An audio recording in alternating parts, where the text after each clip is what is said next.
오늘은 열정적인 신앙의 비결이라는 제목으로 말씀을 드리고자 합니다. 여러분, 우리가 신앙생활을 오랫동안 하긴 하는데 왜 우리 안에 뜨거운 믿음이 생기지 않을까요? 나는 왜 믿음이 성장하지 않을까라고 자문해 보신 적 있으십니까? 우리가 수년간 혹은 수십 년간을 신앙생활을 하면서도 믿음이 뜨겁지도 않고 성장하지도 않음으로 인하여서 우리는 고민스러울 때가 있습니다. 세계 여러 나라가 우주선을 개발하고 발사에 성공하기 위해서 노력하지만 또 수많은 실패를 반복합니다. 네, 이 우주선 발사에 있어서 실패하는 이유는요, 가장 큰 원인 중 하나가 엔진으로부터 강력한 폭발력이 나오지 못하기 때문이라고 합니다.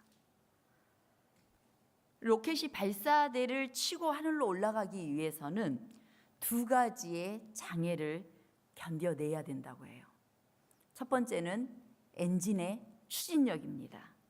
수천 톤이나 되는 로켓 자체의 무게를 이겨낼 수 있는 추진력이 있어야 되는 것입니다. 그 다음에 두 번째는 지구의 중심에서 로켓을 끌어당기는 중력을 이겨낼 수 있어야 된다고 합니다. 추진력이 충분하지 않는 경우에는 로켓이 조금 이렇게 들썩이다가 옆으로 쓰러지든지 또 공중으로 올라가다가 방향을 잃고 흔들려서 대기권을 빠져나가지 못하고 바다에 떨어지게 된다는 것입니다. 우리 신앙도 마찬가지입니다. 우리가 뜨겁고 열정적인 신앙을 하기 위해서는 극복해야 될 두 가지가 있습니다. 그 첫 번째는 우리 육체가 끌어당기는 힘을 극복해야 돼요. 이 로켓이 중력을 극복하는 것처럼 우리 육체가 우리를 자꾸만 이 뜨거운 믿음으로 가지 못하게 하는 어떤 우리 안에 힘이 있는 것입니다. 그것은 정욕과 이기심인데요. 우리 베드로전서 2장 11절 또 로마서 8장 7절에 있는 말씀을 우리 연이어서 함께 읽겠습니다. 시작. 사랑하는 자들아, 나그네와 행인 같은 너희를 권하노니 영혼을 거스려 싸우는 육체의 정욕을 제어하라. 육신의 생각은 하나님과 원수가 되나니 이는 하나님의 법에 굴복지 아니할 뿐 아니라 할 수도 없음이라. 우리 육신의 생각이 하나님하고 원수가 된다고 했어요. 그래서 내가 하나님께 가고 싶고 하나님께 굴복하고 싶은데 자꾸만 내 육신의 생각이 자꾸만 나를 붙드는 것입니다. 그래서 우리 육체 속에서 잡아당기는 우리의 정욕과 또 우리의 이기심을 능가할 만한 어떤 영적인 믿음의 에너지가 부족하게 되면 우리는 휘청거리게 되는 것입니다. 두 번째는 외부로부터 오는 시험과 유혹들에 의해서 우리가 또 이 뜨거운 믿음으로 향해 가지 못하게 되는 것입니다. 우리는 늘 매일 매 순간 사탄이 던져주는 시험 속에서 살고 있습니다. 우리가 아무리 믿음이 강하고 굳센 사람이라 할지라도 그런 사람일수록 사탄은 마귀는 택하신 자라도 미혹하겠다고 했기 때문에 늘 우리를 넘어뜨리기 위해서 시험을 던져줘요. 그리스도인은 그것을 극복하고 이길 수 있는 믿음의 영적 에너지가 있을 때 하늘로 오르는 신앙생활을 할 수 있는 것입니다. 우리는 이 두 가지 힘과 부딪히면서 살고 있습니다. 우리 내면에서 오는 육체적인 정욕과 이기심, 그리고 세상에서 오는 시험과 유혹입니다. 세상에서 오는 시험은 가족이나 친구 혹은 교인들 이런 사람들로부터 오든지 또 돈이나 명예나 이런 것들 때문에 오기도 합니다. 이것들을 극복할 수 있는 영적인 에너지가 있을 때 우리의 신앙은 하늘 높이 날아오를 수 있고 또한 뜨거운 믿음을 가질 수 있게 되는 것입니다. 그래서 이 요한 1서에 보면은 이런 말씀이 있어요. 우리 함께 읽겠습니다. 대저 시작. 대저 하나님께로서 난 자마다 세상을 이기느니라. 세상을 이긴 이김은 이것이니 우리의 믿음이니라. 예수께서 하나님의 아들이심을 믿는 자가 아니면 세상을 이기는 자가 누구뇨? 우리가 그 모든 세상적 시험과 우리 안에 있는 육체적 정욕과 이기심들을 이길 수 있는 유일한 방법이 우리의 믿음이라고 했어요. 그 믿음이란 게 도대체 뭔가? 우리 늘 믿음 있기를 구하잖아요.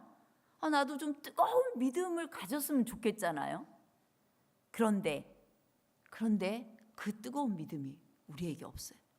그것에 대해서 초기문집은 분명하게 말을 합니다. 많은 사람들은 그들이 행사할 특권이자 의무인 믿음을 활용하지 아니하고 믿음만이 가져다 줄 수 있는 느낌이 오기를 기다리고 있다. 그러니까 나도 막 뜨거웠으면 좋겠어요. 누군가 뜨겁게 신앙하는 사람을 보면 나도 저랬으면 좋겠다라고 말을 하고 부러워합니다. 그런데 뭘 안 하고 있냐면 믿음을 활용하지 않고 그 느낌만을 기다리고 있다는 거예요. 느낌은 믿음이 아니다. 둘은 명확하게 구별된다. 믿음은 우리가 활용하는 것이나 유쾌한 느낌과 축복은 하나님께서 주시는 것이다. 믿음은 우리가 활용할 수 있어요. 그런데 그로 인한 뜨거운 감정, 느낌 이런 것들은 하나님께서 주시는 거예요. 그런데 전제가 있어요. 하나님의 은혜는 살아있는 믿음의 통로를 통하여 영혼에 이르러 오지만 믿음은 그것을 활용하는 데 달려 있다. 진정한 믿음은 약속된 축복이 실현되고 느껴지기 전에 그것을 붙잡고 주장하는 것이다. 믿음은 뭐예요? 그 뜨거운 감정이 있기 이전에 하나님의 은혜와 축복은 믿음이라는 통로를 통해서 오는 거기 때문에 어떤 시험 가운데 있을 때, 또 고통 속에 있을 때, 내 마음속에 있는 나의 이기심과 정욕이 나를 붙잡고 있을 때, 그때 어떻게 하는 거예요? 하나님께 나아가는 거예요. 그래서 이것을 제거해 주시도록 주님의 약속을 붙들고 기도하고 주장해야 되는 것입니다. 그래서 이 믿음이 강해지기 위해서는 반드시 필요한 게 말씀과 기도예요. 말씀 생활과 기도 생활이에요. 그것은 단순히 듣는 말씀, 그냥 공중 가운데 하는 기도 이것이 아니라 개인적으로 따로 구별된 기도 시간이고 믿음은 이 말씀을 딱 붙들어서 주장하는 거예요. 그래서 이 두 가지가 대단히 중요하고 믿음을 우리가 활용할 때에만 하나님의 은혜와 축복이 나에게 실현되어진다는 거예요. 여러분들이 뜨거우시려면 어떻게 해야 돼요? 오늘 말씀과 기도로 나를 내어놓고 그것이 진짜라고 믿는 거예요. 하나님은 살아계셔서 진짜 이 말씀을 실현해 주신다는 걸 믿는 거예요. 그러면 오늘 내 환경이 바뀌든지 안 바뀌든지 오늘 기뻐하게 되는 것입니다. 뜨겁게 되는 것입니다. 우리가 이 내면의 정욕과 이기심을 외부로부터 오는 그 시험을 어떻게 구체적으로 이길 수 있을 것인가? 많은 사람들이 무기력한 그 답을 얻지 못해서 무기력한 삶을 살아가고 있어요. 저는 이 한 말씀에 미리 말씀을 드렸지만 이렇게 하나님을 믿는다고 하면서도 시험이 오면 아주 작은 시험에도 쉽게 쓰러지고 쉽게 양보하고 쉽게 나의 선택을 하는 것을 우리는 옆 사람이 아니에요. 나는 여러 번 경험하고 있는 것입니다. 죄를 이기고 싶은 소원이 있긴 하지만 자꾸만 죄에 끌려다니게 되는 것입니다. 내가 선을 행하고 싶은 마음은 있지만 자꾸 악을 행하게 됩니다. 그게 반복되다 보니까 우리는 깊은 절망감을 품고 살아가게 되는 것입니다. 이 사도 바울도 그것에 대해서 말했어요. 뭐라고 탄식해요? 내 속으로는 속사람은 하나님 법 즐거워하고 나 그렇게 살길 원하는데 내 지체 속에 있는 다른 법, 내 육체의 법, 정욕과 이기심, 그것이 자꾸만 내 마음의 법에서 싸워가지고 죄의 법 아래로 나를 사로잡아간다. 사도 바울이 얼마나 치열하게 영적인 투쟁을 했는지를 엿볼 수 있는 것입니다. 그래서 그는 내 스스로 내 안에서 내 정욕과 이기심과 이런 시험 가운데 스스로 싸우는 것은 불가능하다는 걸 깨닫고 오라 공고하는 사람이로다. 이 사망의 몸에서 누가 나를 건져내랴 라고 탄식하고 있는 것입니다. 이렇게 우리가 죄에 오랫동안 끌려다니는 신앙생활을 10년, 20년, 30년, 40년 하다 보면 나중에는 어떤 위험 가운데 빠지게 돼요. 사람마다, 그리스도인마다 두 가지 태도를 취할 위험에 빠지게 됩니다. 첫 번째는 육체의 본성과 마귀의 유혹을 자기 힘과 노력으로 이겨보려고 애쓰는 사람들, 그런 태도를 취하게 됩니다. 그래서 구원의 경험을 자기 스스로 만들어 보고 싶어 해요. 그들은 자꾸만 율법주의적인 경험으로 빠져들어갑니다. 이건 이렇게 해야 돼. 규율을 정해놓고 그렇게 하면 막 만족해. 뭐 새벽 5시 안 일어나면 내가 오늘 죽을 것 같아. 자꾸만 어떤 내 기준을 세워놓고 그리고 다른 사람에게도 강요하면서 그렇게 해야만, 그렇게 함으로써 자기 마음을 조금 더 위로하는 것입니다. 아, 내가 이 정도 열정을 가지고 이 정도 헌신하고 이 정도 신앙생활을 한다라고 생각을 해서 스스로의 이 내면의 깊은 좌절감과 또 절망감, 그리고 다른 사람 없는 데서는 사실상은 자기도 나쁜 짓을 하기도 하거든요. 율법주의자들도. 그럼에도 불구하고 겉으로 어떤 세워놓은 어떤 규율 속에서는 내가 양보하지 않았다는 어떤 위로감으로 그렇게 살면서 저 내면에서부터 올라오는 그 진정한 기쁨과 평안이 없는 것입니다.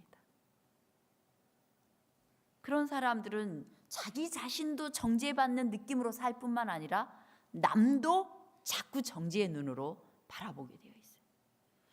그 다음에 또 위험한 두 번째 태도는 영적인 투쟁을 아예 포기하고 세상과 더불어 살아가는 태도입니다. 죄랑 싸울 생각도 않고 적당히 삽니다. 그런 사람들은 결국 세상 재미의 늪에 빠지게 돼요. 그러면서 자신은 구원받았다고 스스로 기만하면서 살아가요. 하나님은 사랑의 하나님이십니다. 그리고 하나님은 값없이 주시는 구원을 우리에게 이미 약속하셨기 때문에 우리는 마음 평안하게 지내면 되는 것입니다. 이렇게 이야기해요. 그는 날마다 육체의 욕망에 굴복해요. 근데 뭐라고 위로해요? 하나님께서 나를 사랑하시니까, 용서하시는 하나님이니까 괜찮아. 그래서 싸울 생각을 안 해요. 이런 사람들은 외부에서 약간의 시험만 이렇게 닥쳐와도 쓰러지고 끌려다니는 노예 생활을 합니다. 그러면서도 자신은 구원받았다라는 생각에 사로잡혀 살게 돼요. 오늘날 많은 개신교인들이 구원받았습니까? 아멘 합니다. 기쁘다고 이야기합니다. 그런데 과연 영적인 투쟁을 하고 있는가? 정말 하나님이 내 삶의 주인이 되시도록 나를 내어드리고 있는가? 우리는 정직하게 우리 자신을 살펴야 될 것입니다. 그럼 우리가 어떻게 하면 뜨거운 신앙을 갖고 살아갈 수 있을까요? 첫 번째는 사형수가 되어야 됩니다. 모든 그리스도인들의 영적인 문제는 자기 자신이 사형수라는 사실을 잊어버리는 데서부터 시작됩니다. 그런데 우리는 모두 다 사형수예요. 우리가 사형수라는 사실을 알든지 모르든지 우리는 사형수예요. 그걸 어떻게 알 수 있어요? 언젠가 죽기 때문에. 100년을 살아도 사형수예요. 죽을 운명이에요. 근데 그 사실을 우리가 잊어버리면 하나님의 은혜가 절실하게 와 닿지를 않습니다. 성경은 우리에게 모든 사람에게 사형을 선고합니다. 로마서에 우리 마음에는 하나님 두기를 싫어한다고 했어요. 하나님께서 저희를 그 상실한 마음대로 내어버려 두사 합당치 못한 일을 하게 하셨으니 불의, 추악, 탐욕, 악의가 가득하고 시기와 살인과 분쟁과 사기, 악독이 가득하고 수근수근대고 비방하고 하나님을 미워하고 능욕하고 교만하고 자랑하고 악을 도모하고 부모를 거역하고 우매하고 배약하고 무정하고 무자비. 자, 여기에서 나는 죄됐다. 나는 무자비하지 않아. 나는 누군가에 대해서 비방하지 않아. 수군대지도 않아. 뒷담 안 해. 이렇게 말하는 사람 있어요? 자신 있게 말할 만한 분이 계십니까? 한 분도 안 계시죠. 우리는 자유롭지 않은 사형수예요. 그래서 32절에 보면 저희가 이 같은 일을 행하는 자는 사형에 해당한다고 하나님의 정하심을 알고도 자기들만 행할 뿐 아니라 또한 그 일을 행하는 자를 옳다 하느니라. 우리 쉽게 누군가에 대해서 뒷담화하면서 그 사람이 잘못됐다고 같이 박수쳐요. 그리고 네 말이 옳다라고 이야기해요. 우리 쉽게 저지르는 잘못 아니에요?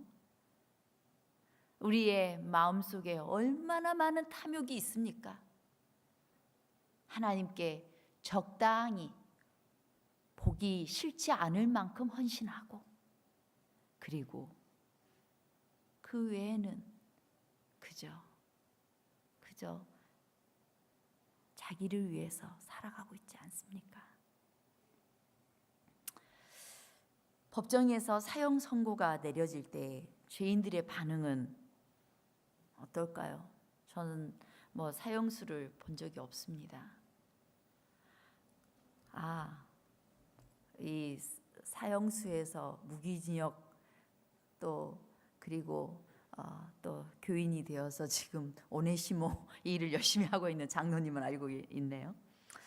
근데 많은 경우에 이 사형수들은 두려워서 실신하거나 그 자리에 털썩 주저앉아서 온몸을 부들부들 떤다고 합니다. 근데 우리는 하나님으로부터 사형 선고를 받은 상태예요. 그런데 정말 이상한 건 하나님께 사형 선고를 받은 우리들이 너무 평화롭고 너무 행복한 얼굴로 깔깔대면서 살아가고 있다는 사실이에요. 우리 까마득하게 내가 사형수라는 사실을 잊어버리고 있습니다. 그래서 우리는 남이 죽을 때는 좀 불쌍히 여겨요. 그래서 남이 죽을 병에 걸리거나 사고를 당했을 때 아휴 그래도 사람이 언젠가는 한번 가는 거지. 그러는데 자기는 죽는다고 생각해요, 안 해요? 사람들은 죽을 줄을 알되 죽지 않을 것처럼 다 살아갑니다. 내가 그래요. 성경은 사형수의 입장에서 말씀을 읽어야만 하나님을 만날 수 있습니다. 내가 얼마나 죽일 죄인인지, 내가 이제 죽을 수밖에 없는 그런 사람이라는 사실을 인식한 상태에서 이 말씀을 읽어야 하나님을 만날 수 있어요. 오직 사형수만이 말씀을 깨닫고 느낄 수 있는 그런 말씀들이 성경에는 가득 차 있습니다. 많은 사람들이 성경에 대한 지식을 갖고는 있지만 여전히 감사하지 않고 그렇게 완악한 이유는 이기적이고 교만하고 탐욕적인 마음으로 성경을 보고 있기 때문이에요. 많은 분들이 아주 자기는 예언의 신을 다 읽고 성경을 한 해에 몇 번씩 통독한다고 이야기하는 분들의 표정이 가장 악독해요. 가장 무자비해. 그것은 뭘 위해서 성경을 읽는 거예요? 탐욕을 위해서, 자기 자랑 위해서, 자기 만족 위해서 읽는 것입니다.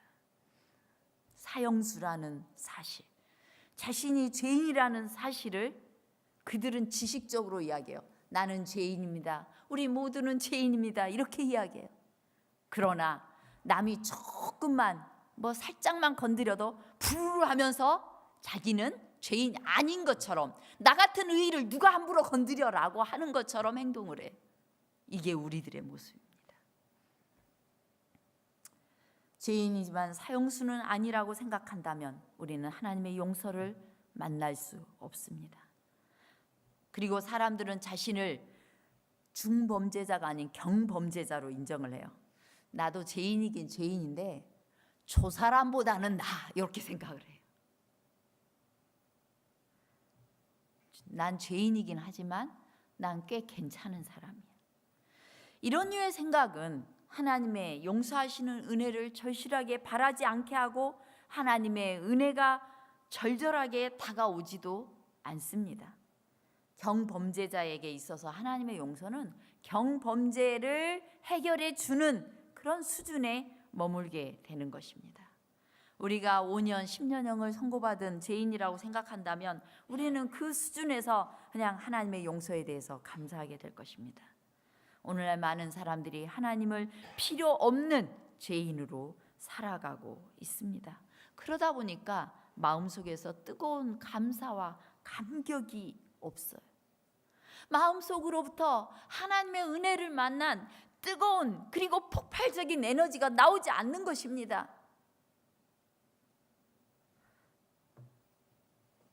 우리가 얼마나 큰 죄인인지를 인식하며 하나님의 말씀을 열고 그리고 주님의 음성을 듣게 된다면 우리를 용서하신 하나님의 사랑, 이러한 죄인이라도 여전히 기회 주시는 하나님의 사랑을 우리는 만나게 될 것입니다.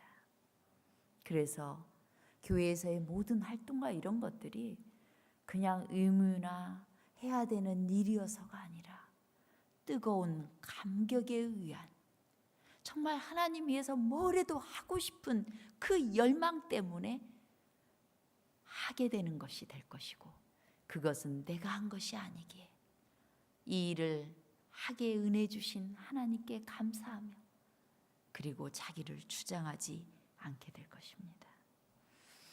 오늘날 많은 기독교인들이 하나님의 용서와 은혜를 너무나 값싸게 제시합니다. 하나님의 용서가 함부로 베풀어지다 보니 초대교회의 경건과 충성이 현대 기독교에서 사라지게 되었습니다.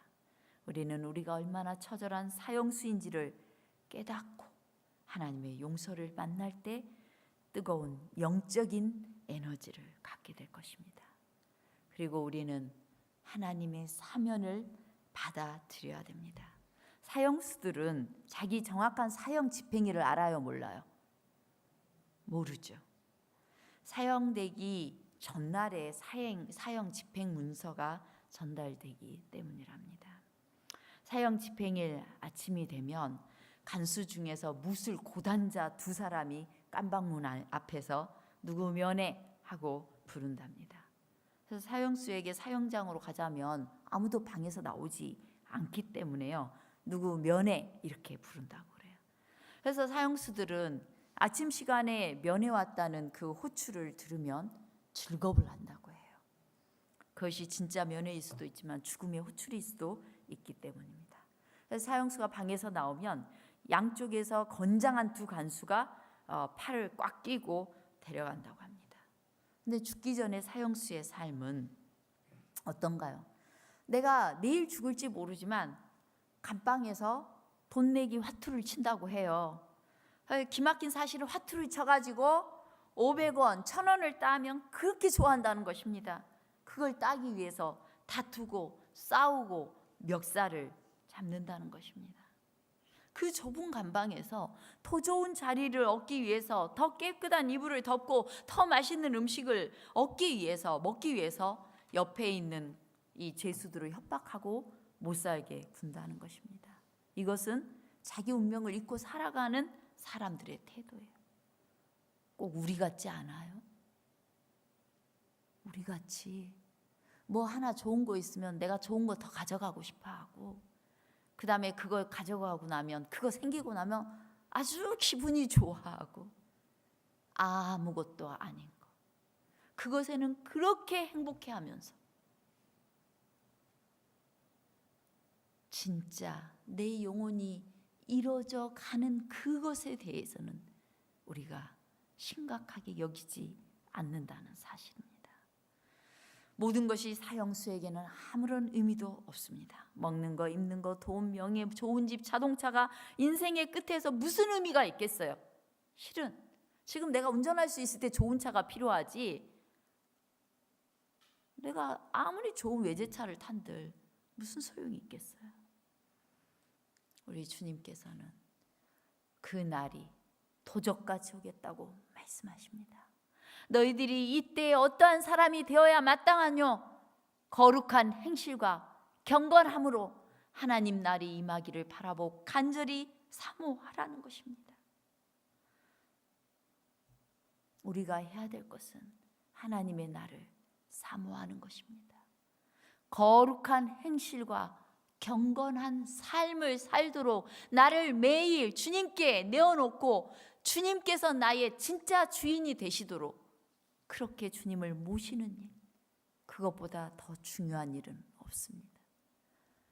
하루를 살아가는, 행동하는 모든 순간순간마다 주님이 내 삶의 주인이시다라고 내 마음을 내어드리는 일, 그것보다 더 중요한 것은 없는 것입니다. 사형수에게 있어서 가장 의미 있는 것은 용서입니다. 사형을 면제해주는 사면입니다. 사형수는 100년을 감옥에서 모범수로 지내도 여전히 사형수입니다. 사형수가 바라볼 수 있는 유일한 것은, 유일한 희망은 대통령의 사면령입니다. 지금 지구라는 감옥에 우리는 갇혀 있습니다. 그러기에 하나님의 사면이 없다면 아무런 희망 없이 절망 가운데 두려움 속에서 살아갈 수밖에 없는 것입니다. 자, 이제 이 무술자 간수에게 붙잡혀서 복도를 걸어가는 사형수를 한번 생각해 보시기 바랍니다. 사형수는 가기 싫어할 겁니다. 그들 중에 어떤 사람은 주저앉아 버리고 어떤 사람은 복도 옆에 있는 창틀을 붙잡고 놓지 않으려고 한답니다. 어떤 사람은 발이 풀려서 제대로 걷지도 못하고 간수들의 부축을 겨우 받아야 된다는 것입니다. 어떤 사람은 하늘을 보면서 어머니 하고 외치면서 운다고 합니다. 우리는 이러한 두려움을 잊어버리기 위해서 이 땅의 쾌락에 빠져들면서 삶의 의미 없이 그렇게 허망하게 살고 있지는 않습니까? 이제 형장 안으로 들어가면 문을 열면 방 건너편에 의자가 하나 놓여 있답니다. 그것을 본 사형수는 자지러지게 놀래며 두려움 때문에 눈동자가 풀린다고 하는데요. 어떤 사람은 자율신경계가 조절되지 않아서 소변이 저절로 흘러나와서 바지를 흥건하게 적신다고 합니다. 그래서 사형수가 의자에 앉으면 집행관이 와서 이름, 생년월일을 묻고 그가 왜 사형을 당해야 하는지 확인시켜주기 위해서 판결문을 펴서 그 사람의 죄를 읽어준다고 합니다. 성경은 모든 사람이 심판을 받는다고 선언합니다. 이는 정하신 사람으로 하여금 천하를 공의로 심판한 날을 작정하시고, 사형수들이 낮에는 재미있고 행복해 보이지만 밤이 되면 두려움이 밀려옵니다. 우리 인생에 있어서도 또 어떤 두려운 어두움의 순간에는 두렵죠. 내가 아프게 되거나 내가 어떤 사고에 직면하거나 어떤 상황이 되면 두려워합니다. 우리가 좋은 차, 좋은 직장 때문에 나는 참 행복한 사람이야 이렇게 생각할 수 있고 나는 걱정 근심이 없어 라고 생각할 수 있지만, 그러나 내가 사형수임을 인지하면서 하나님의 말씀을 보면 우리는 두려워할 수밖에 없게 되는 것입니다. 허무할 수밖에 없게 되는 것입니다. 그럴 때 우리의 마음의 양심이 책망을 받게 되는 것입니다. 그러할 때 우리의 불안한 마음을 주님 앞에 가지고 나아가서 비로소 하나님께 삶을 얻을 수 있는 거예요. 그래서 우리가 죄인이라는 사실을 먼저 인지하는 것이 중요하고, 그리고 하나님께서 나를 용서하셨다라는 사실을 또다시 믿는 것이 중요한 것입니다. 이제 사형수가 의자에 앉으면 머리에 까만색 보자기를 뒤집어 씌우고 그 다음에 이 몸과 팔과 다리를 밧줄로 단단히 묶습니다. 그리고 마지막으로 유언할 기회를 준다고 합니다. 그것이 끝나고 나면 위에서부터 이렇게 밧줄이 내려와서 사형수의 목에 걸고, 그리고 이 마룻바닥이 열리면서 의자가 땅으로 떨어지면서 그는 죽게 된다고 해요. 하지만 만약에 내가 죽기 일보 직전에 형 집행 멈추십시오라는 그런 소리를 듣게 된다면, 그렇게 된다면, 밧줄도 풀어주고 그렇게 된다면 사형수의 반응이 어떻겠어요? 두 손 번쩍 들고 감사합니다 이렇게 외치지 않겠어요? 우리가 이 개신교인들 할렐루야 아멘 할 때 이상하다 그래요. 너무 극성스럽다 그래요. 우리는 아멘을 하지 않습니다. 이런 말씀이 선포되어져도 아멘 안 해요. 사형수가 아닌 거예요. 사형수들은 두 손 두 발 번쩍 들고 감사합니다 할렐루야라고 외치거든요. 저 다른 교회 교단 사람들이 잘못된 게 아니라 우리가 조금 더 뜨거워져야 되는 것이에요. 이제 주님께서 우리에게 선포하십니다. 그런즉 누구든지 그리스도 안에 있으면 새로운 피조물이라. 이전 것은 지나갔으니 보라 새 것이 되었도다. 이제 주님께서 우리를 새 삶을 주셨고, 그리하여 우리가 그 은혜가 너무 감사하고 감격해서 주님 앞에 나아가면 그 전에 있던 것들이 다 똥으로 보이는 거예요. 내가 가지고 있던 것들이 이 땅에서 잠깐 누리는 것일 뿐인데 아무것도 아닌 것처럼 보이는 거예요. 그때 비로소 나를 용서해 주신 하나님 앞에서 감격의 눈물을 흘리며 이제 새 것이 되었도다. 주님께서 내 안에 오셔서 내가 투쟁하게 하시고 주님께서 승리할 수 있게 해달라고. 그리고 그 순간 내 마음에 악한 생각이 나를 자꾸 붙들 때 주님 하고 부르게 될 겁니다. 주님 저를 도우소서. 그러면 주님께서 우리를 승리케 하시고 우리를 승리케 하시는 주님을 우리는 찬양하게 될 것입니다. 이제 우리는 날마다 밧줄이 풀려나가는 경험을 해야 됩니다. 한번 밧줄 풀린 경험으로 매일 뜨거운 신앙을 하지는 않아요. 어제 내가 이것만 극복되면 살 것 같고 인생에 더 이상 바랄 거 없었을 것 같은 그런 사람도 이제 그거 극복하고 난 후에 그냥 살다 보면 어때요? 또 똑같아져요. 그럼 이걸 어떻게 우리는 극복해야 될 것인가? 우리는 매일매일 목에서 밧줄 풀린 경험을 할 수밖에 없는 거예요. 그래서 바울이 뭐라고요? 날마다 죽노라 그래서 날마다 죽노라.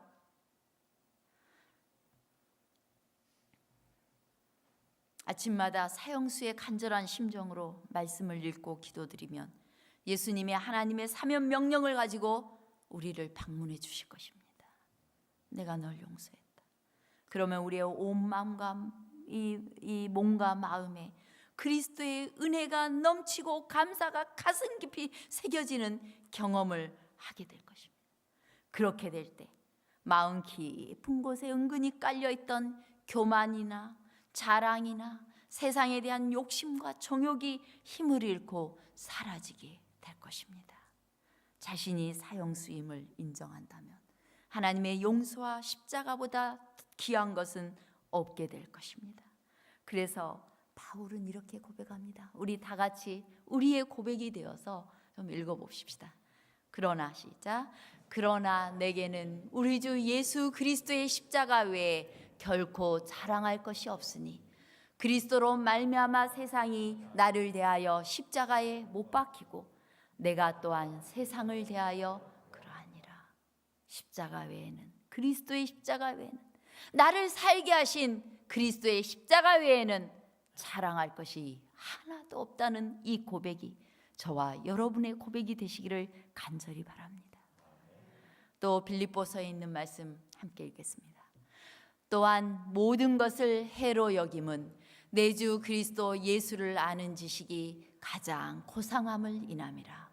내가 그를 위하여 모든 것을 잃어버리고 배설물로 여김은 그리스도를 얻고 그 안에서 발견되려 함이니. 우리 머릿속에 가득 차 있는 세상의 돈과 세상에 자랑할 것과 세상의 명예와 그다음 이런 모든 것, 그것은 이 땅에 사는 날 동안 아예 필요 없는 건 아니겠지만 그것이 주인이 되어서는 안 된다는 거예요. 돈이 주인이 되면 안 됩니다. 뭔가 성취하는 것이 주인이 되어서는 안 됩니다. 우리 주님이 주인이 되시고 그것이 언제든지 배설물처럼 버려질 수 있는 그런 신앙을 우리가 해야 될 것입니다. 주님께서 우리에게 또 말씀하십니다. 하나님을 사랑하는 것은 이것이니 우리가 그의 계명들을 지키는 것이라. 그의 계명들은 무거운 것이 아니로다. 어떻게 하면 안 무거워져요?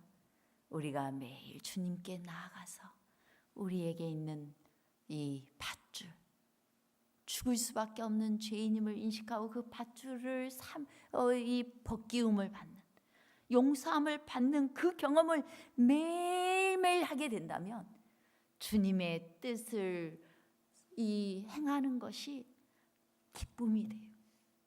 예수님의 은혜에 너무 감사해서 주님의 능력으로, 주님께서 그 행복한 느낌을 주시고 그리고 주님의 능력으로 그것을 넉넉하게 이길 수 있게 하실 것입니다. 그리하여 주님께서 우리에게 내 법을 너희 마음에 기록하고 새기겠다고 말씀하고 있어요. 그렇게 한 사람들의 마음속에 계명을 새겨주면 우리 머릿속에 새긴다는 거예요. 지나가면서 뭔가 행동하는데 난 자연스럽게 행동했는데 뭐가 되는 거예요? 누구의 뜻대로 하고 있는 거예요? 하나님의 뜻대로 하고 있는 거예요. 왜? 내 속에다 하나님의 법을 새기셨기 때문에. 여러분, 우리가 이렇게 살기를 원치 않으십니까? 매일매일 하나님께서 나의 주인이 되시도록 나를 내어드리시기 간절히 바랍니다. 우리 주님께서 우리에게 말씀하십니다. 죄가 너희를 주관치 못하리니 이제 너희는 은혜 아래 있음이라. 우리가 막 아둥바둥 죄를 이겨보려고 하면 죄의 올가미가 나를 더 씌워요. 율법주의자들은 더 큰 죄로, 사랑 없는 죄로 빠집니다. 그런데 그리스도의 은혜 아래 있는 사람들은 그의 삶이 예수님의 품성을 닮아가게 되고 예수님의 마음으로 살 수 있게 되어 있는 것입니다. 주께서 나의 결박을 푸셨나이다. 아멘 아닙니까? 주께서 우리의 결박을 푸셨습니다. 주님께서 내 손을 풀어주셔서 가난하고 연약한 자를 도울 수 있도록 하셨고, 주님께서 내 발을 풀어주셔서 잃어버린 영혼을 찾아갈 수 있도록 하시는 겁니다. 그 전에는 나는 전도 안 해, 관심도 없어, 영혼이 와도 관심 없고 누구 지나가는 죽어가는 사람, 하나님 모르는 사람 봐도 하나도 안타깝지 않아요. 그런데 그 마음은 죄가 우리를 결박하고 있는 마음이에요. 이기심이 내 마음을 결박하고 있는 마음이에요. 그러나 주님께서 그 결박을 풀어내시고 나면 우리는 누군가에게 이 그를 구원하고 싶어서 안달복달하게 될 거예요. 주님께서 우리의 결박을 풀어주실 때 일어날 일들인 것입니다. 그 이후 우리는 주님의 영광을 위하여 우리가 먹는 거, 마시는 거, 뭘 하든지 다 하나님께 영광이 되는 일인가? 하나님께 영광이 되는 일은 뭐예요? 영혼을 구하는 일이에요. 영혼을 구원하는 일인가? 이걸 생각하게 돼요. 사람을 사랑할 수 있게 되는 것입니다. 프랑스 혁명 때 있었던 실화인데요.